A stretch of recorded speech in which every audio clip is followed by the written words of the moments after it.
School's in, people, because we're about to grade the trade. And the book that we're going to be talking about today is Gideon Falls, Volume 1.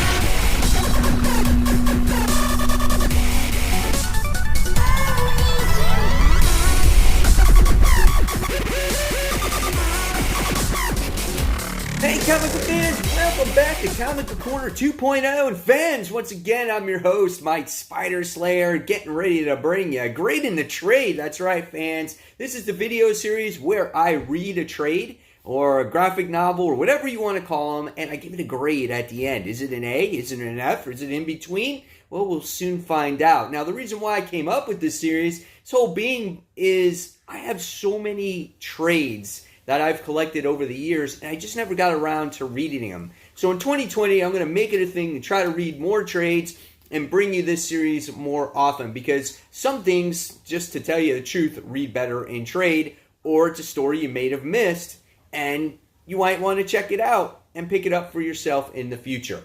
So, the first book we'll be talking about today is going to be Gideon Falls. So I'm going to put this book in the overhead view, and I'm going to show you guys what this book is about.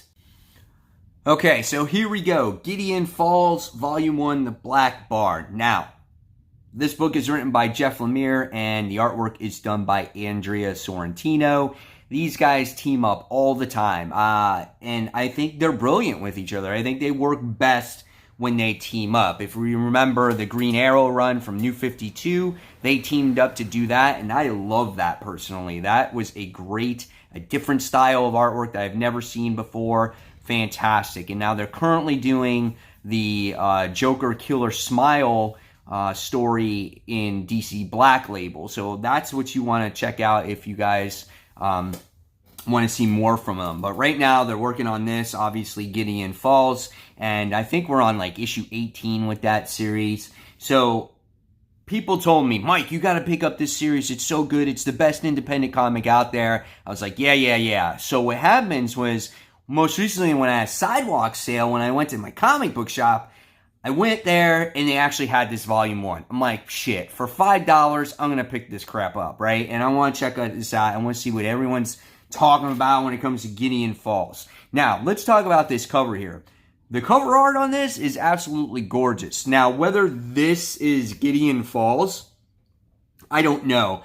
But it's shaped as what I think looks like the main character in this book by the name of Norton. And I think that's pretty badass. It's titled Volume 1, The Black Barn. When you flip it over here, we get to see that it has the barn on there. And this barn is something very ominous in the book. It's the main focal point of what this whole thing is about, okay? And all kinds of critics have said great stuff about it. The regular price for this book, I think, is like $10. So, and it covers issues 1 through 6. So that's pretty good. It's cost effective and it's got great cover art. Let's check out the interior art here. So when I'm talking about Andrea Sorrentino's artwork here, okay, you can see his distinctive style. Okay, his panel layouts are really nice. The coloring and the tone is really cool too. It makes it feel like it's a horrific or a supernatural book. And you can see as I flip through this is his distinctive style. He likes to throw things out there and like all these different types of images and flips things around and makes your focal point like really focus on like these types of images and stuff like that. And if there's something in the book that is key, he's going to point it out by highlighting it by a different color or circling it. For instance, here you get to see this red nail. Okay, so that's a thing, okay, because that's what this character actually does. And you can see, again, all this creepy artwork that's in the book, okay? So, yeah, really great stuff. Here again, that red barn. He highlights it to make sure that the reader knows that don't forget about all this crazy crap that's going on, okay? All right, so now that we got a little bit about the artwork, let's go through a little bit about the story, and I'll give you my final thoughts on it when I wrap it up, okay? So, who are the major players in this book? Well, the first major player that you have in this book is this guy right here with the freaking mask on, okay? And this guy, you think in the beginning, he's crazy, he's kind of schizo, he's been through a lot of shit, and this dude collects shit and puts it in jars, right? And at first, you're like, what the hell is this guy doing? You know, he sees a doctor for this. He collects like pieces of wood and nails and all kinds of stuff. And he's slowly getting better, okay? So you get a little bit of him. You get to see his collection of jars when he collects these things. And he's having these crazy-ass nightmares of this barn. And he's been having these nightmares since he was a little kid here, okay? So this has been going deep into his history. And so, again, you get to learn a lot about this guy, okay? Now, him and this doctor that he sees are two major players. The next major player, and we go to a rural area of Gideon Falls. It's about this priest by the name of Father Wilfred, okay? He is going to be the new priest in town. He takes over from a priest that was actually recently murdered, and his name is Father Tom, okay? So there's this mystery about him because he was murdered, okay? So as this issue progresses, we get to learn a little bit about their characters, who they were, what they're from, and stuff like that. And then slowly things start to unravel. You get little glimpses and pieces of supernatural things that are happening. Like we see images of Father Tom. We get to see how Father Wilfred actually sees this barn for the first time. And it goes back and forth between Father and it goes between Norton, which is the main character. And you think that this takes place actually at the same time, but different parts of Gideon Falls. But that's not the case in this book. By the time you wind up getting to the end of the first trade here, we find out that we're seeing glimpses of the past and we're seeing glimpses of the present.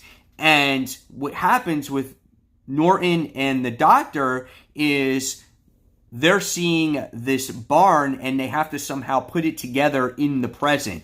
It is so weird, guys. It is so out there.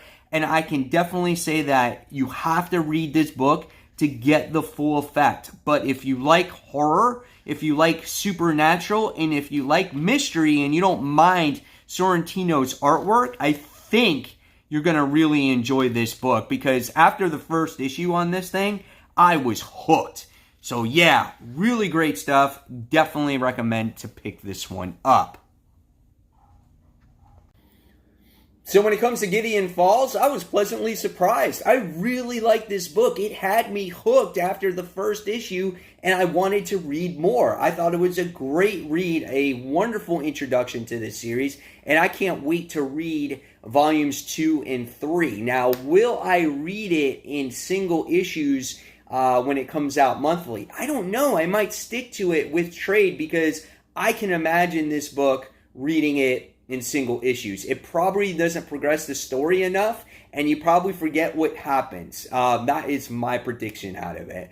But I love the character interactions. I love the relationship between the doctor and Norton, and I love the priest and his relationship with the sheriff, and how this whole mystery is going to be solved. So, really great stuff. At the end of the day, I gotta give Gideon Falls Volume 1 trade paperback an A. I thought it was a great read. The only thing that I can say that might be a little bit of a negative is Andrea Sorrentino's artwork may not be for everybody, and that artwork may take it out for some people, but personally, I really enjoyed it. So guys, in the comments below, tell me what you think about this series called Grading the Trade. Do you like it? Do you not like it? And if there's any trades that you want me to possibly review in the future, you can put that in the comments below. So again, guys, if you like this video, please give it a like, subscribe, and don't forget to hit that bell so you don't miss any content from me. And until next time, this is Mike Spider Slayer signing off. I'll see you real soon. Thanks, guys. Bye.